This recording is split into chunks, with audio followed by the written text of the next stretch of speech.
connection. I'm Mira Rubin, here with you on Enlightened World Network, and today's topic is the energetic world.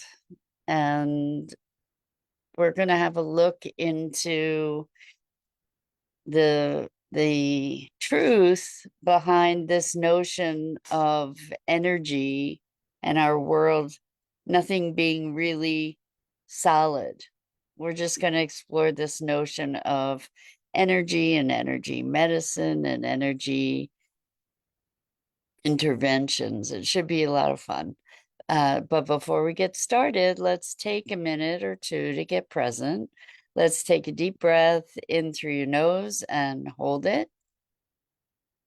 And imagine clean, crisp oxygen flooding your lungs, flowing into your bloodstream, nourishing all your cells, all your organs, bringing vital life energy to your body and being. And as you exhale any tension, stress, negativity, fatigue. And now let's take another deep breath in through your nose and hold it. This time, imagine brilliant, bright light lighting you up from the inside out, illuminating, electrifying, and energizing all your cells, your molecules, your electrons, creating a brilliant beam of light and energy from your heart out into the world. And as you exhale any remaining tension, stress, negativity, fatigue. And now let's press our palms together. Vigorously rub your hands together to feel the friction, the temperature, the pressure, the motion, the tickling and tingling as you stop, and allow all those sensations to bring you present right here, right now, into this remarkable physical form that enables us to experience life. Welcome, welcome, welcome. Good morning, Rosalind. Good morning to everybody else who's joining us. So good to have you here with us today. And we're talking about the energetic world. So if you've been around for a bit, you know that I have a podcast called Sustainability Now, and that we run movie nights. Now it's every other Thursday, used to be every Thursday. But now we run movie nights every other Thursday. And last night, we had a fellow on who I had interviewed, whose name is Roland Vandermeer, and the company that he works with is called Uptera, Uptera. And these guys are using frequency and energy tools in agriculture. And it's starting by structuring the water that then gets used for irrigation, and then imbuing that water with certain frequencies that help to nourish the soil and the plants, and all of this without chemicals. And so it brought to mind all the ways that we interact with energy, and yet so often people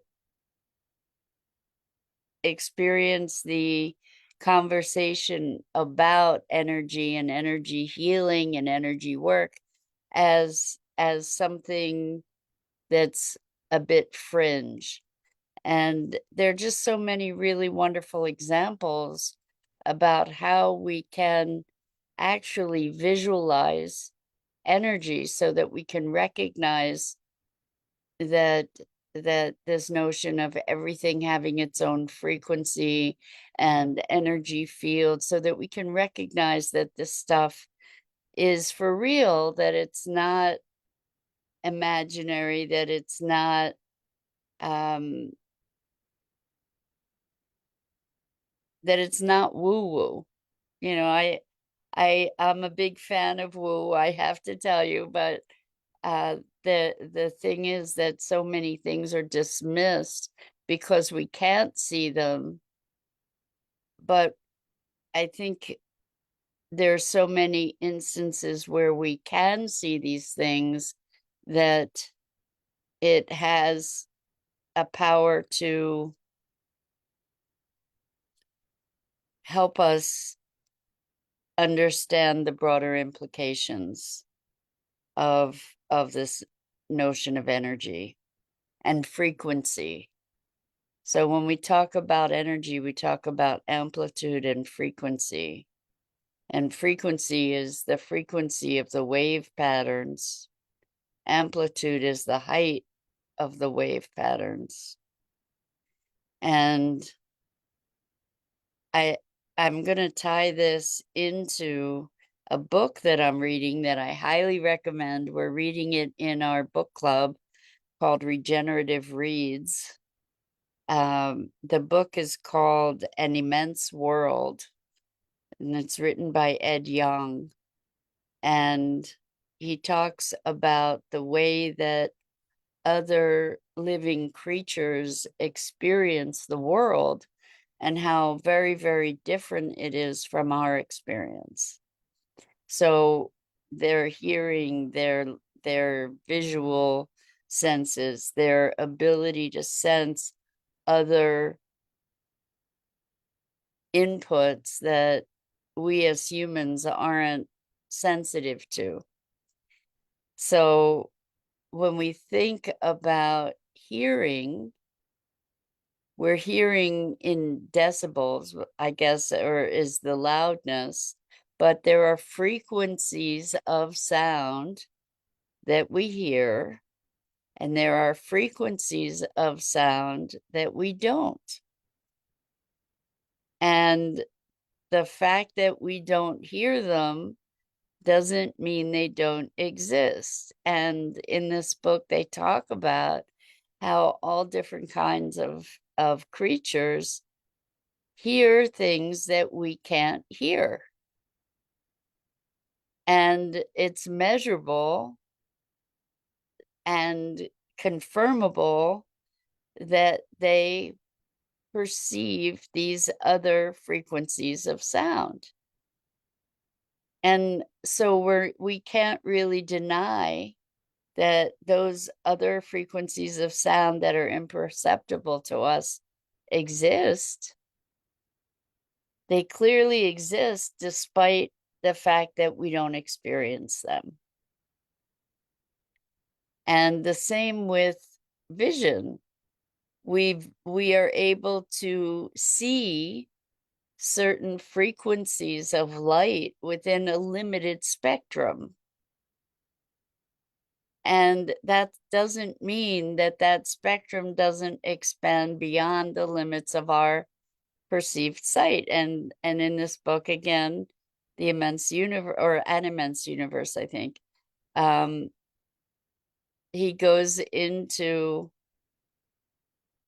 description, explanation of other creatures and their sight abilities that supersede our own.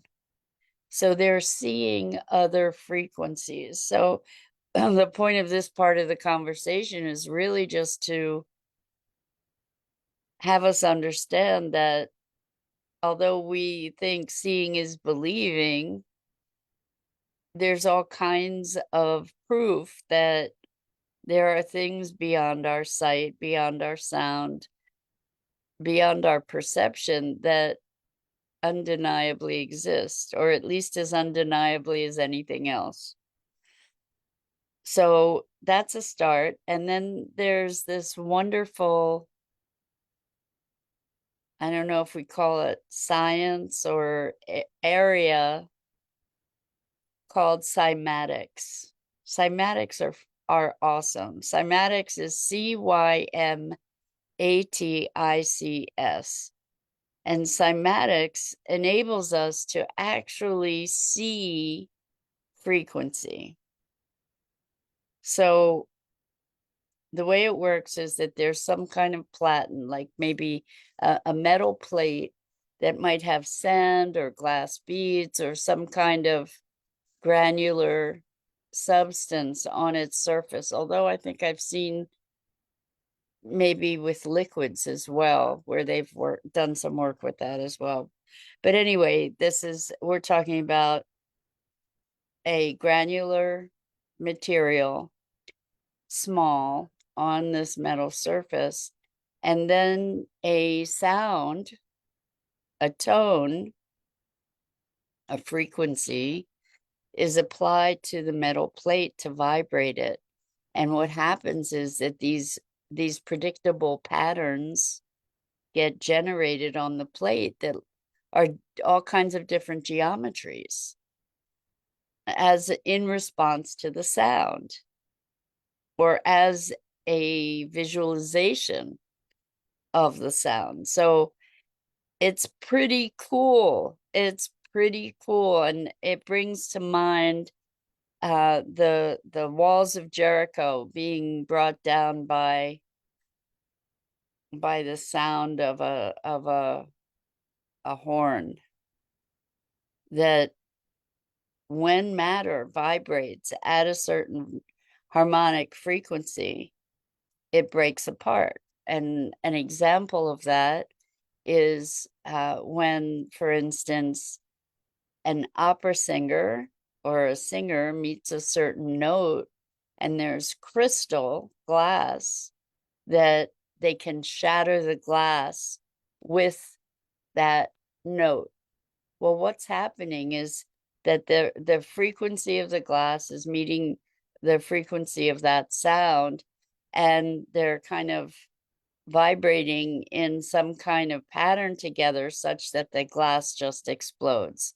And we can see the same phenomena with, there was at least one instance of a bridge.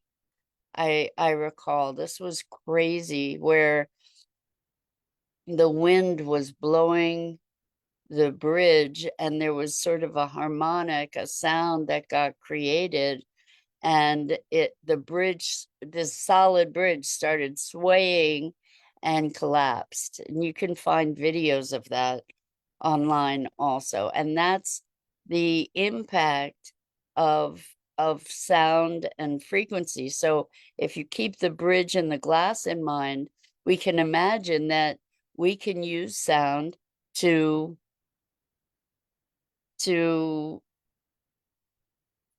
bring down a wall. And there were studies that I remember reading about from DARPA,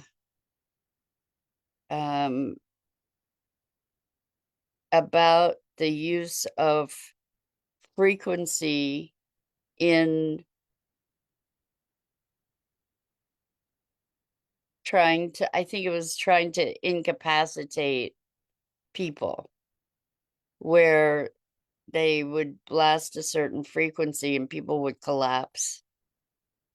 And so these are all ways that sound and frequency impact us, and examples that they're real, these frequencies. Another example is from that I remember from my days when I took an organic chemistry course, and there was a spectrometer or spectrophotometer. I think it was a spectrometer, but what it does is it analyzes a substance and it breaks it down into this spectral image that is represented in all these different color frequencies or colors, and the different colors that we perceive are different frequencies of light.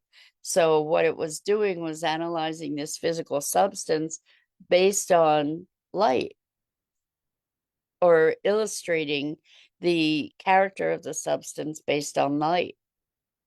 And if we think about microwaves and x-rays, and I'm trying to think of some other examples, but we have all these different TENS units that we use for physical therapy, where there's a frequency that's being generated that is having a physiological impact on our bodies and beings.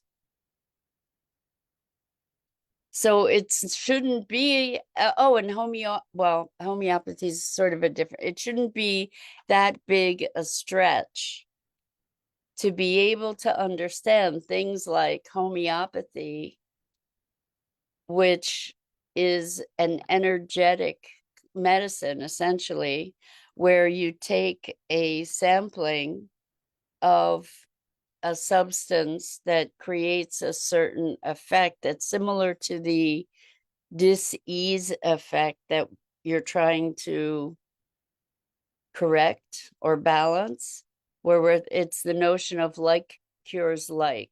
It's kind of the foundation of the notion behind vaccines, even, where you're taking a little bit of whatever the adjutant is and utilizing that to stimulate a physiological response that fights that adjutant.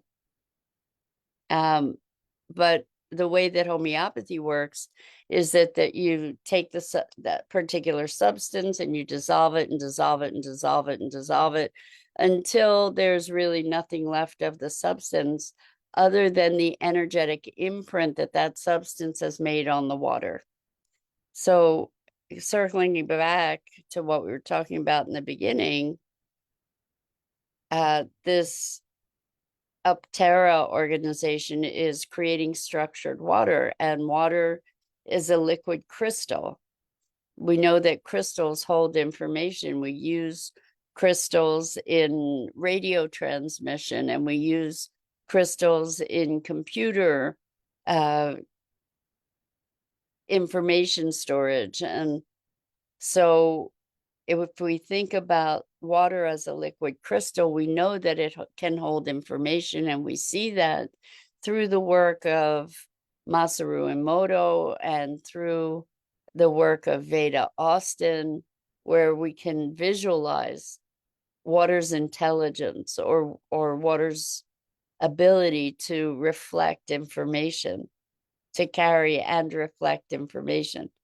So when we think about this programmable crystal and dissolving these substances and then diluting it and diluting it and diluting it till there's no physical trace of the substance, there's only the imprint, the energetic imprint of that substance in the water that remains, or whatever the substrate is that's being programmed or to hold that information, then that frequency, that energy of the homeopathic remedy works energetically with our body. So the same notion occurs when we are able, through energy medicine, to transmit a particular frequency to our body to create a balance or to create a balance within our body. So if it's targeted for a particular thing, like at a virus, then the virus will dissolve or explode. And there's a wonderful and fascinating modality, I don't know what to call it, modality process called radionics that's been used for forever. The guy who developed it got shut down. They stole all his equipment and raided his equipment. Who the they specific they is in this case, I can't say, but these energy modalities have been debunked in big air quotes and vilified by the medical association, the pharmaceutical companies, obviously, because it's a whole different paradigm. I don't remember if it was the turn of the century exactly or when, but homeopathics was a really prominent mode of treatment. And then the AMA rose and the FDA and the pharmaceutical industry essentially knocked them out of the competition, knocked homeopathy out of the competition, and has since been trying to eradicate alternative medicines that don't require lifetimes of dependency on pharmaceutical products. So, okay, I'm biased. I'm definitely biased, but you can check into this. Hahnemann, I guess Hahnemann was a big name in the homeopathic movement, and you can see if you look back over history, if you do some research, you'll see that there was this big battle, and pharmaceuticals won. It's not unlike the battle between AC and DC electricity. Rife, yes, RIFE frequencies, perfect. Thank you, Rosalind. Yes, so Royal Rife, actually, thank you for that. Royal Rife was the guy who I think may have started radionics or discovered radionics. And they were called Rife frequencies because of Royal Rife. And he found these frequencies, for instance, frequencies of cancer and frequencies of viruses and all kinds of other ailments. And when this frequency was applied to whatever that substance was, or that particular even biologic, I don't know if viruses are categorized as biologics, but anyway, that they would just dissolve, explode, fall apart, just like the bridge that we were talking about, or the glass that gets shattered by the opera singer. And I think that when we recognize that we live in an energetic universe, it's so clear to understand that the future of our medicine and the future of our interventions with soils in healing is energetic. It's just so obvious, right? I think that we're undergoing a foundational shift of so many paradigm shifts are happening, finally, maybe getting more momentum, maybe because of the emergency that we've put ourselves in globally with climate change and such. But even for transportation, we're moving to electric vehicles, right? Tesla was able to pull energy out of the ethers from anywhere without wires. And these technologies for powering vehicles, for medicine, for supplementation of the soil rather than chemistry, a frequency, I think that we're moving into a time where we can maybe be making that paradigm shift. I think we're doing it more and more.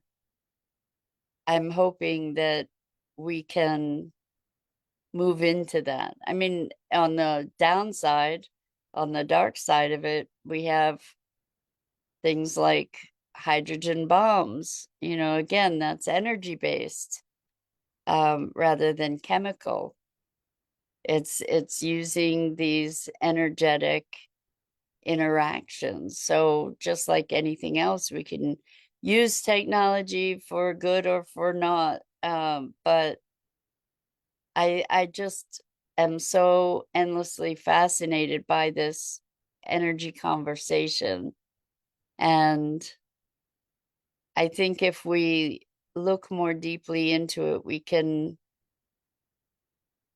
acclimate ourselves to new approaches and realize that our personal energy, the energy of our emotions and of our thoughts impact the field, that all of this speaks to that conversation as a reality, not as something speculative or imagined.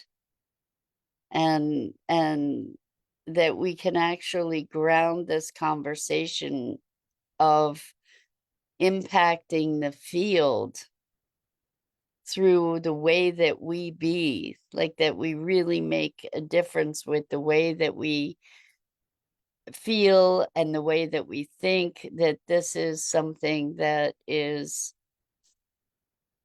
real rather than imagined, and maybe we can become more cognizant of that and our impact. So I could speak forever about this stuff. I love this stuff, and I hope you find it as interesting and stimulating as I do. So that's it for today. I'm Mira Rubin. This is the Core Connection, and I go live here each weekday morning at 9 a.m. Eastern at the Enlightened World Network Facebook page and YouTube channel. And I invite you to please like, follow, and share Enlightened World Network and me. Hope, hi Hope, welcome. So good to have you here. I'm not sure, I don't know what the Z app is. Um, I will look into it. Thank you for that. As always, it's such an opportunity and gift and privilege to spend this time with you and to have these conversations and these morning musings, and I just so appreciate you. So until next time, so much love to you.